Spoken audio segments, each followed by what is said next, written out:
Hey everybody, I hope things are going well with you and that everything's cool in your world. I wanted to apologize to all my subscribers and people who follow the channel and look forward to these stories. I haven't done one in a while. I had some personal issues and some life stuff that kind of got in the way of me doing these kind of things and actually with the label and everything else. But kind of got things a little more under control now, so back in the saddle and ready to share some more GG Allin stories and Tiny Tim stories and other stories from the label with you guys. I get a lot of questions and have throughout the years of, what possessed you to want to work with GG Allin? Why would you want to work with this maniac, this freak?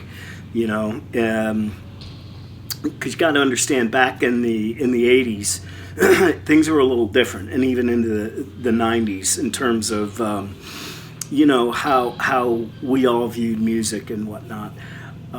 Everybody, even back then, knew GG was a little challenging, and after seeing him live at the Harbor Club back in Tampa in 1989, which I've reviewed that show on the channel, so go check it out if you feel so inclined. And while I'm thinking about it, if you guys could subscribe, comment, and like these videos, it really helps me out a lot with the algorithm and boosts the channel, and that's what I need to keep this thing going.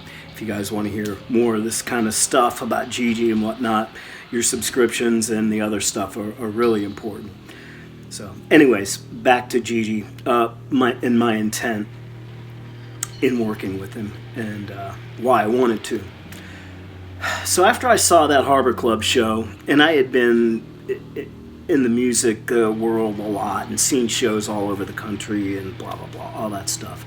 But after seeing GG live that night, it was really a bit of an eye-opener, and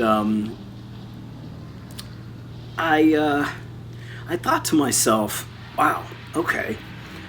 Because I had listened to GG's acoustic stuff. I had heard his catalog, and I had heard a lot of his music and was familiar with a lot of the tracks. The jabbers were as distinctly different than, say, the Freaks album, and GG had a lot of styles. I personally liked his acoustic recordings the best out of his whole catalog at that time. I really thought there was a lot of power in those recordings, so I wanted to kind of do something that was, I was thinking, well, let's do a whole album of this acoustic stuff, in my head. At this time, I didn't know GG. I was seeing him, and actually I was quite shocked at what I saw that night. But I eventually wrote him in prison, and when he was locked up in Michigan, and we started communicating back and forth. And we seemed, I wanted to initially do a pretty extensive interview with him, which I did. And, we just kind of got to know each other a little more and a little more and a little more. And I started doing stuff for him when he was, not able to, when he was locked up and whatnot. Press releases, this kind of thing. And we started working on a book project called The Ann Arbor Incident, which never came to light, at least not till right now, or not at this point in time. Maybe it will in the future. And I'm going to do a story talking about that too. But anyways, because I wanted to I was studying Dada art at the University of South Florida. And I just thought GG to be this really interesting kind of Dada art figure in a way. I know that may or may not make sense, whatever. But I thought, wow, what would it be like if I can get this guy to do, a full album of acoustic stuff, the way that, because it was different than his normal stuff, other than the Trouble Troubadour EP, which that really is what motivated me to do this and try to work with GG in that capacity. So as we kind of got rolling a little bit and we're getting to know each other on the phone, we talked a lot while he was in jail up there in Michigan, probably once or twice a week. Especially as we were getting the Ann Arbor incident, the book underway, and just in general, we were starting to work on some projects together. So he was getting ready to be released and was going to go up to North Carolina to do the vocals for the Anti-Scene album, titled Murder Junkies. And I asked him if I could, go up and shoot some photos. I was in photo school at the time, and and he got with Jeff, and Jeff said it was cool. So, I did a big bunch of photos up there in North Carolina with him. You've probably seen some of them with Anti-Scene and, with the Axe and all that stuff. So we got to know each other pretty well at this point. First time I met him in person was actually in North Carolina. And so that weekend when we were doing all this stuff at Jeff's house, that's when we kind of came up. I approached him with the idea of doing a full acoustic record. I was really into the Johnny Thunders album at the time, the Acoustic Hurt Me album, and I just thought GG's acoustic music was really powerful, and that the world needed more of that sort of thing. And GG liked doing acoustic music. I think probably because it was just so, stripped down at that point, He didn't have to deal with anybody. He could just make his music with his guitar, just like the old outlaw country, guys used to do it. He really liked outlaw country music and whatnot. So that's kind of was, the intent that I had. It was with GG was to do something completely different. There was enough people doing all the shock stuff, and quite honestly, I wasn't really interested in all that shock stuff back then. Still not now. I was more interested in working with GG as a person and as an artist, and seeing if we can take something that didn't sound so extremely lo-fi, but not necessarily going toward the high end of hi-fi, like say the Thunders acoustic record. I kind of wanted something in the middle, and so GG was into it big time. He loved the idea. And so he went back to Michigan, I went back to Tampa, and, we started talking more and more about all this, and the recordings themselves, and GG called me one day and he said, "Hey, what about if we do a country album? Can you get some musicians together, and, do you think we could pull something like that on?" I said, "Well, a full-on country record as opposed to the acoustic thing?" And he's like, "Yeah, I really want to do some kind of like, an expansion of that acoustic idea, but a country," because he loved outlaw. He loved, Johnny Cash and Hank Sr. and Patsy Cline and Loretta Lynn and all that stuff. He was really into that. In fact, we listened to a lot of that type of music when he was at my house that week. So anyways, I got together with Bob Widenhofer, and I talked to him, and he came up with some songs, and then I talked to Paul Reller, and he was into the idea. So we, in terms of producing it, and actually Paul played accordion and drums on the album as well. So we used brushes on the drums, incidentally, just for whatever that's worth, too, on the Carnival of Excess album, which is what I'm referring to. The acoustic project blossomed into Carnival of Excess over time.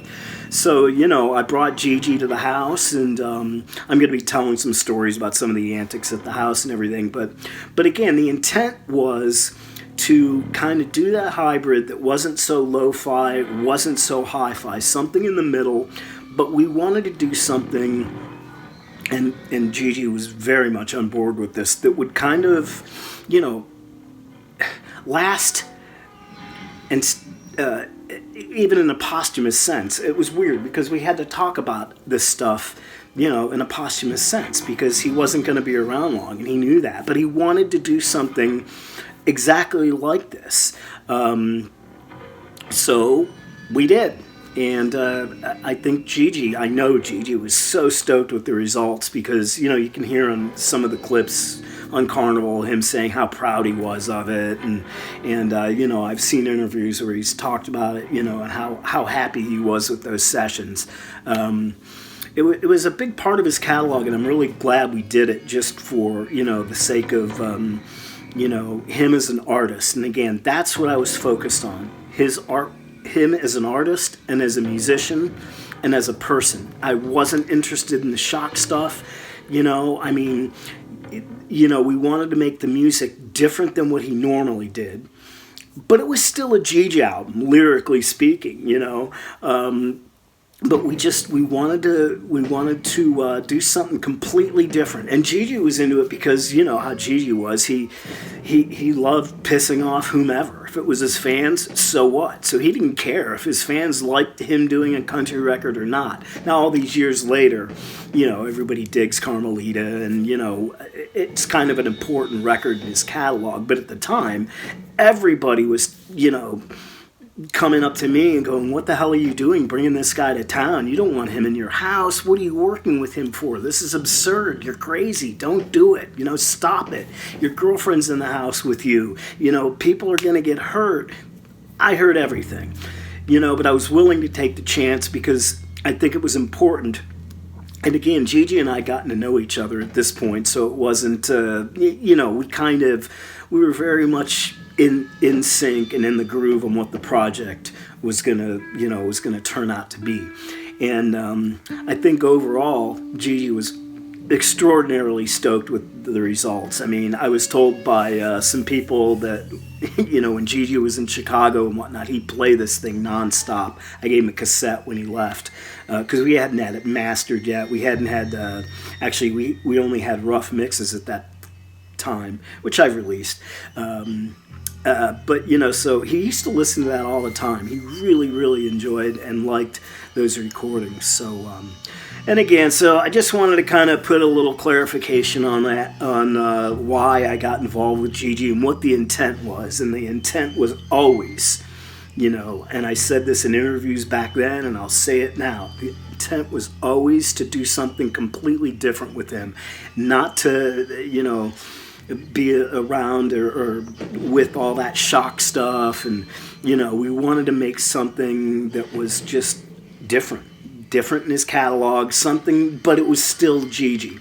And so that was the intent. And I'm happy to say that of all the times I worked with GG, I mean, we had a couple scrapes, don't get me wrong. You don't deal with GG and work with him, and especially in the capacity that I did on several projects, and not have a few scrapes with him. So it was inevitable. I get it. But we had minimal amounts of that, and we didn't really butt heads that much. A couple times, which I'm going to talk about in some of the future videos and whatnot, but we didn't have too many issues with each other. So that was a good thing. I think that played into how and why Carnival of Excess came out the way it did.